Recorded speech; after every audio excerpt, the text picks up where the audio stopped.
welcome to the NewsX Sunday Guardian Roundtable. Well, today we are taking a look at the election that was the state of Uttar Pradesh, and also taking into account the exit polls that have come out, which seem to literally hand over the state to the BJP. Nobody has said that the BJP won't get Uttar Pradesh. The numbers vary. Some people have even given them late 200s and 300s, which means that there was almost a sweep in favor of the BJP, which is something that the feedback from the ground did not come so strongly in favor of the BJP. There was one had also thought that Samajwadi Party, the rallies got a lot of traction.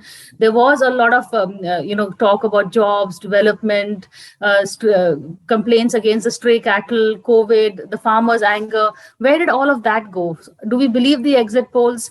Punjab, of course, they are saying is totally in favor of the Aam Aadmi Party, which again, what impact will that have on opposition politics? Because the Congress is losing a state. Rahul Gandhi had put all in Punjab by changing the chief minister. He did not come to UP to campaign. So the impact that it would have on opposition politics, and of course, Mamta Banerjee, I think, is drawing a blank more or less. So taking a look at all that, joining me is a panel of experts and analysts. I have Radhika Ramaseshan. She's a columnist and a commentator, and she's in fact traveled to UP. We've been reading her columns, so it'll be good to get her feedback. Neerja Chaudhary, also columnist, commentator, senior journalist. She's also been traveling, so we'll get Neerja's point of view. And Dr. Sanjay Baru, he's the author of Accidental Prime Minister. He's a media advisor to Dr. Manmohan Singh and a political analyst. Radhika, what is your take because you just recently returned from Uttar Pradesh, and do you believe these exit polls? I don't believe them entirely. I suppose they are pointing to a trend which shows the BJP as the winner. But, projecting a repeat of 2017 doesn't seem feasible or tenable at all to me, because there were complaints galore against the BJP, against the Yogi government wherever we went. I found that Yogi was not a particularly popular chief minister, except with the hardcore BJP voters. I mean, if you took a straw poll, Modi would win hands down. So to me, I would rather wait and see. On the other hand, Akhilesh, who was sort of very passive for the last 3 years or 3.5 years, and literally sort of responded to the wake-up call before the elections, seemed to have got his act together in more ways than one. And I'm not just talking about the crowds that he was drawing. I'm talking about the social engineering that he did, which he realized was a huge weapon in the hands of the BJP. So he had to similarly weaponize himself. So he got these significant leaders who quit the BJP, and some of them joined the ASP. Om Prakash Rajbhar, of course, was on his own, and he struck alliances. He realized early on that his MY, Muslim Yadav base, is not going to take him very far, and therefore he needs all these add-ons. He ran a very positive campaign that was so striking. He didn't tiptoe into the Hindutva terrain at all, which is treacherous because you can't really outdo the BJP on Hindutva. So he talked about the issues that people were raising everywhere: unemployment, agrarian crisis, rising prices of agricultural inputs, higher power tariffs. I mean, these were issues that really exercised people. And of course, the stray cattle. So Akhilesh made it a point to raise, and he also responded by promising various kinds of SOPs, like free power for the first 300 units, free irrigation, no electricity charge on power used for irrigation. Most importantly, restoring the old pension scheme, which seemed to have been quite a hit with government employees. I mean, I even found Brahmin government employees kind of applauding him for his decision. So these were some of the issues which he flagged quite wisely, and I thought they would bring him votes. So I think, Priya, on balance, we have to just wait for another day and see what happens. But of course, the trend is pointing towards a BJP comeback. Your first take. In fact, when you and I last met, Nija, was at that Sachin Pilot's Kisan lunch, and I was speaking to Pilot, and he was also saying the vote is not so much in favor of anyone; it's an anti-BJP vote, and Akhilesh seems best placed to receive that. So that's keeping that in mind. The exit polls are a bit baffling, to say the least. Nija. I think, if what the exit polls are saying is correct, my own feeling was also exactly what Radhika has articulated, that it was, as we keep saying, this takya kalam kaante ki takkar hai. Because Akhilesh was being seen, he was quiet for 4.5 years, and suddenly he's seen as a alternative to BJP. Now, it's not that he's worked to be that alternative at that stage, but the public sentiment projected him as the alternative. So the mood, it reflects the mood of the people, I thought. Now, the rallies and the enthusiasm at his rallies, that can be the Yadav Muslim, the boisterous voices, and we know the Rajputs, the Yadavs, and the Jats are very articulate, very loud in Uttar Pradesh when they express their enthusiasm.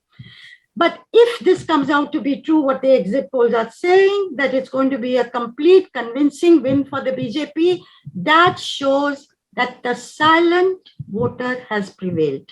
That silent voter is the non-Yadav OBC, what extremely backward castes, who have been voting for the BJP in 14, 17, 19, and have were supposed to have broken ranks from it. We saw Swami Prasad Maurya, we saw others, ministers and MLAs moving out of the BJP, suddenly electrifying the atmosphere of the elections at one particular stage. That shows that they have not moved away to the extent we thought they had. And that also shows that the non-Jatav and even the Jatavs, the Dalit has voted for the BJP in large chunks. And this is because of the Labharti, the social welfare schemes of the BJP. And in the middle of the election campaign, the narrative changed. The focus went on what we have done for you, the grain we've given you, the salt we've given you, the oil we've given you, the housing we've given you, the pensions we've given you, and so on.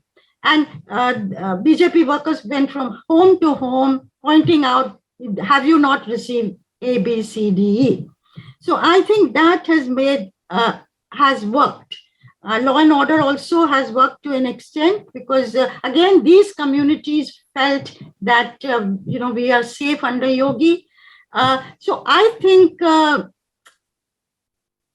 it has very important ramifications, Priya, if BJP comes back to power very convincingly in UP, and if BJP comes back to power in Manipur and manages to cobble together a government in Uttarakhand and Goa, if it is close to call in both the states, then that has implications for the politics. This election was about Yogi Adityanath. If he's getting upwards of 220 seats, you will not be able to remove him as chief minister, which some people in the BJP had hoped might happen. No guessing which some people are. But Dr. Baru, your first take on the elections and the exit polls that have come out so far. Well, let me first say about exit polls that we've had a track record of exit polls not coming factually out correct. West Bengal being the most recent example, where the exit polls said something and the final result was quite different. But I guess in the case of Uttar Pradesh, the overwhelming verdict of exit polls is in one direction. So whether it is, returning with same numbers as last time or reduced numbers, victory for the BJP seems to be obvious. Incidentally, I think the fact is that the BJP was better organized than Akhilesh Yadav, as both Radhika and Nirja have suggested. But I'm not yet ready to accept that the verdicts are clear in other states. Manipur, maybe. Manipur is a small state. The numbers from the exit polls suggest BJP. But Uttarakhand and Goa are close to call. Goa is very close to call. And it's entirely possible that you'll have a TMC Congress government in Goa, not a BJP government. Therefore, let's wait and watch what happens in Goa, what happens in Uttarakhand. Punjab, of course, is again very clear, but Aam Aadmi Party is winning. But the one big picture point I'd like to make, which the other two have not yet made, is that even if the BJP does well in UP and Uttarakhand, its non-performance in Punjab and its relative non-performance in Goa reinforces what I have been arguing for a long time, that the BJP remains a Hindi Hindutva party. That Karnataka was a coup. It was not a victory. It was a stolen victory, as Goa was last time.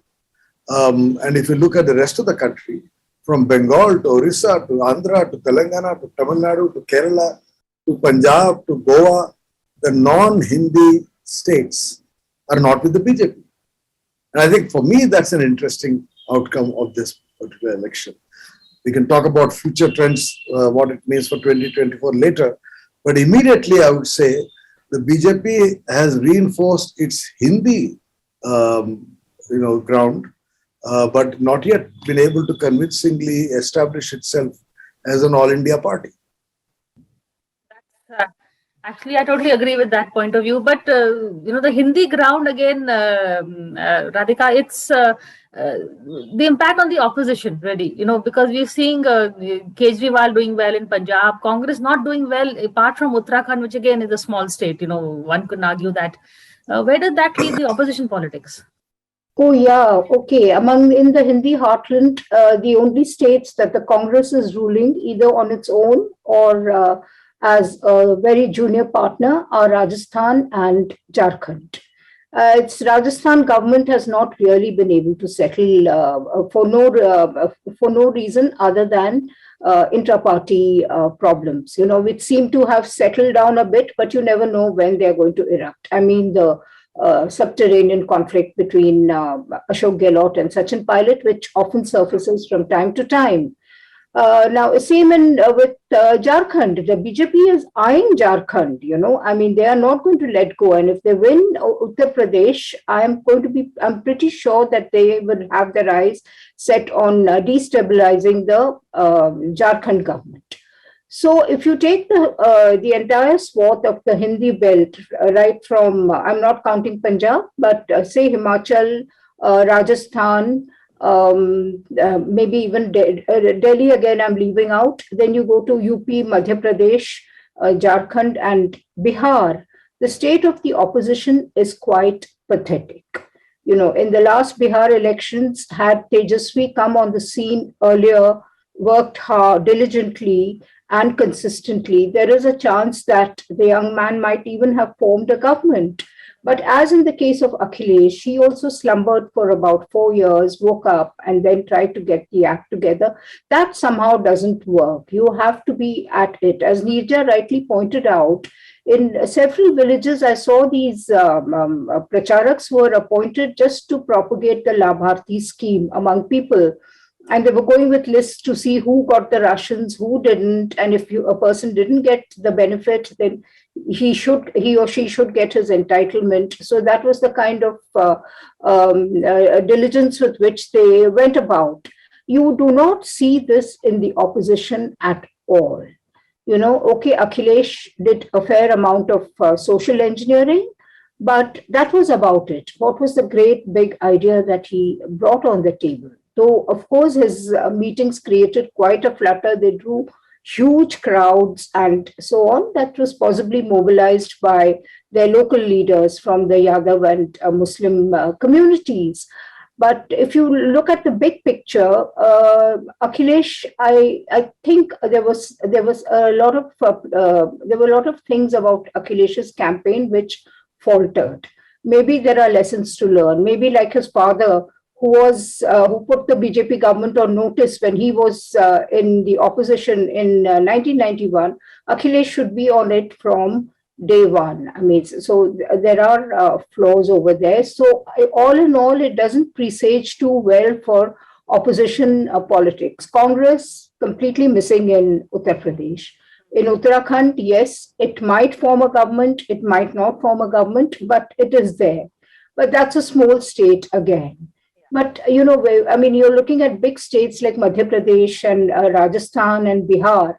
The opposition is just about there or missing. So it doesn't really presage too well. However, I agree 100% with Dr. Baru that the BJP is really not making a breakthrough in the non-Hindi speaking states. I mean, that is now quite well proven. Karnataka seems to be a bit of an aberration because the RSS has old moorings in Karnataka, and they were able to take advantage. But with the exit of Yadurappa, there again the BJP doesn't seem to be in a very good way. Nita, I was talking to a Congress person and they were saying actually it suits the Congress for that if the SP loses in UP, because they are saying let the BJP come to power and that will give the chance. They're feeling there's a revival for the Congress and that Priyanka Gandhi things can take it further, and SP going down will actually help the Congress in terms of the opposition politics.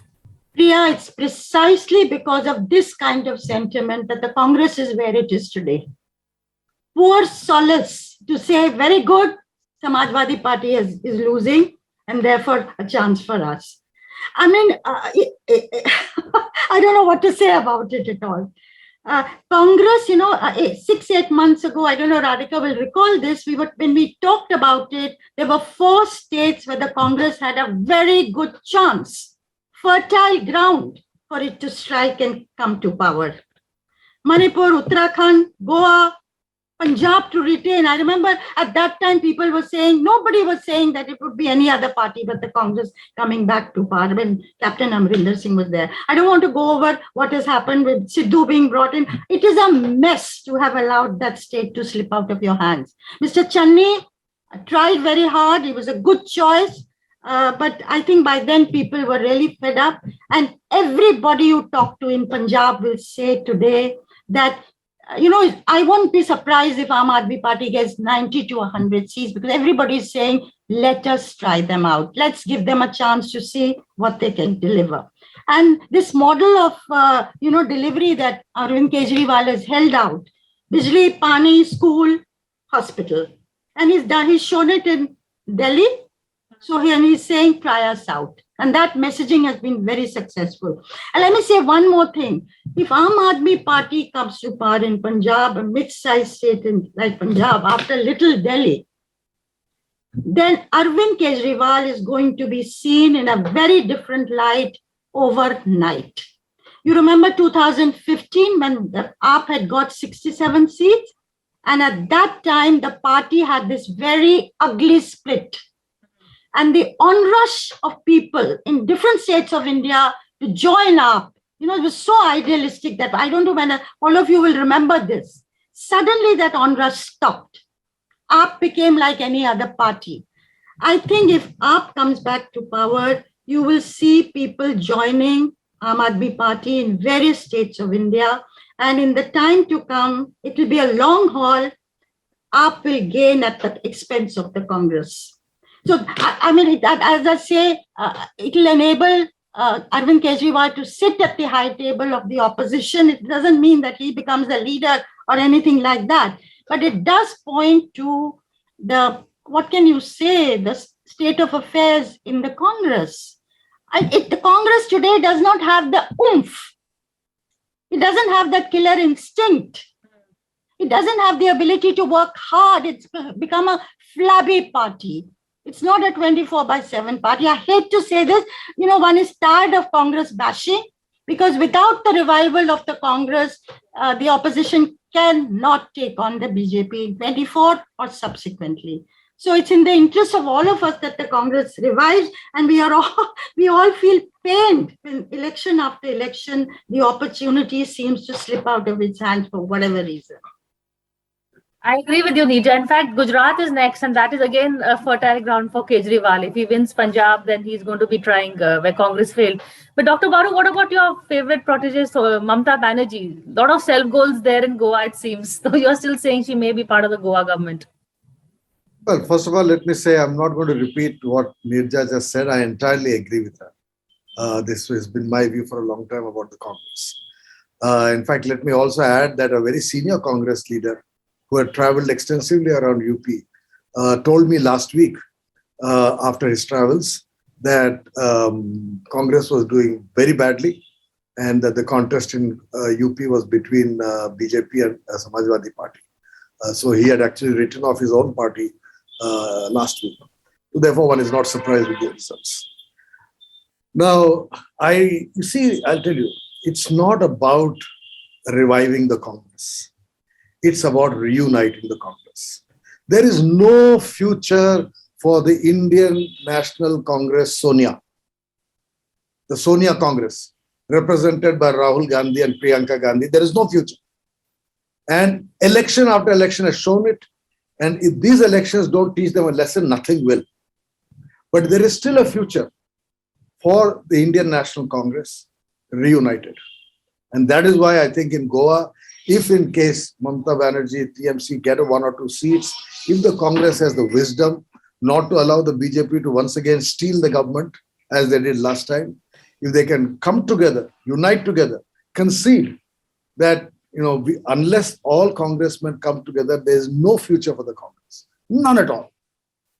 And that is where Mamata Banerjee's view stands. That is where Sharad Pawar is relevant. That is where, everybody else, Jagan or KCR, whatever, all these guys are relevant to the future because there is still a Congress vote.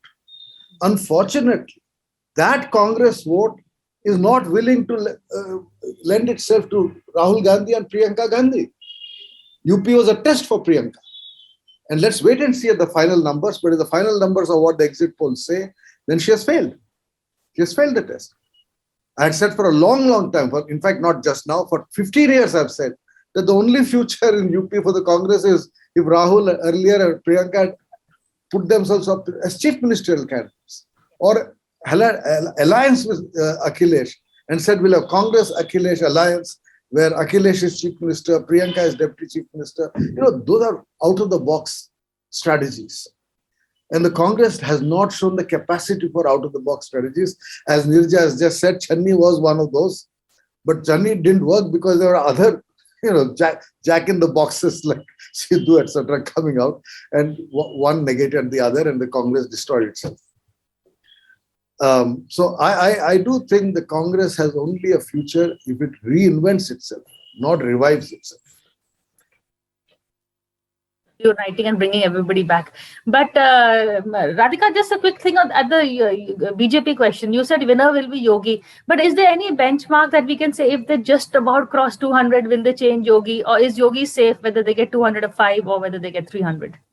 Yeah, I think as of now, even whether they get 205, 10, 15 or whatever, Yogi will return as the chief minister. I don't think the BJP would want to muck around at this stage. Of course, one heard a lot of inner murmurings from the BJP about Yogi and, whether they would have been better off, whether it would have been a surefire victory if they had, say, someone like Manoj Sinha, who was reportedly the Prime Minister's first choice as chief minister at the top. But anyway, Yogi was the front face. He kept a very high profile throughout the campaign, except for periodically when he himself withdrew and allowed Modi to dominate the stage.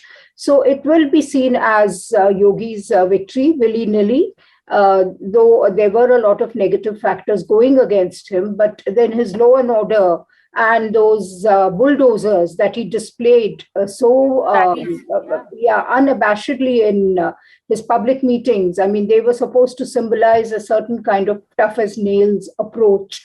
So they were applauded, So, and Yogi, I think, has made some kind of an impact among sections of people. So I do not think the BJP will take a chance and try and bring another candidate, much as they would like to, because if Yogi is back as the chief minister, he will have much more of a veto power this time. He will decide who the ministers are, who will be axed and who will be brought in, and, policies, decisions, etc.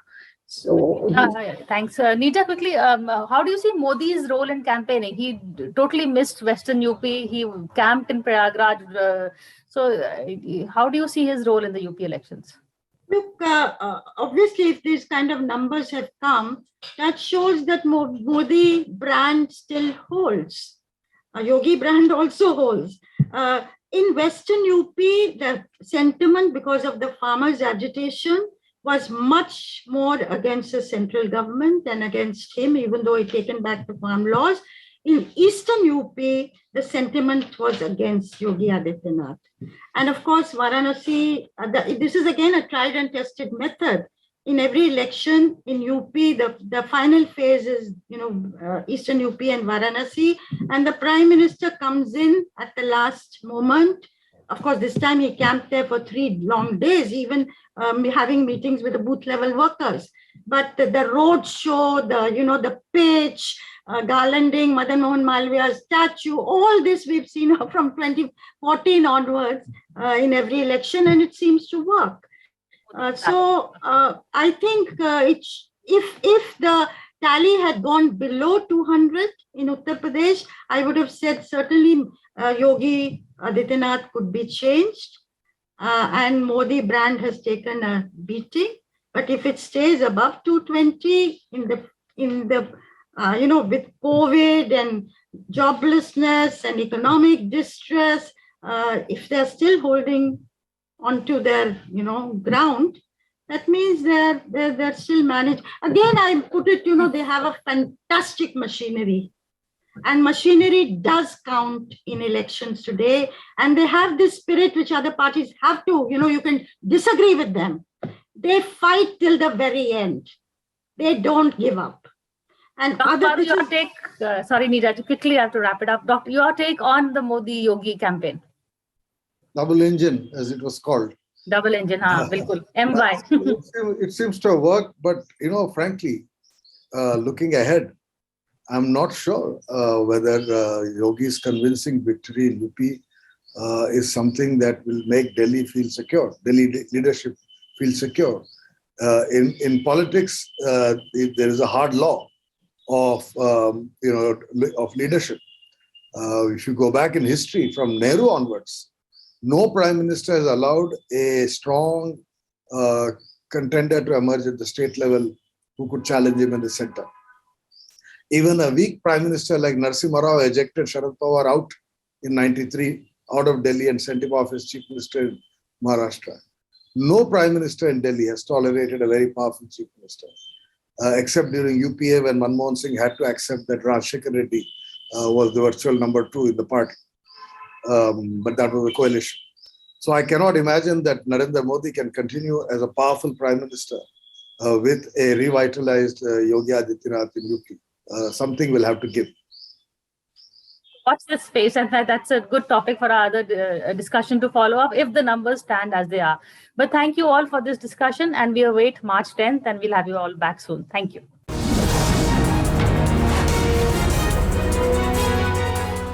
For more such videos, subscribe to the NewsX YouTube channel, hit the bell icon.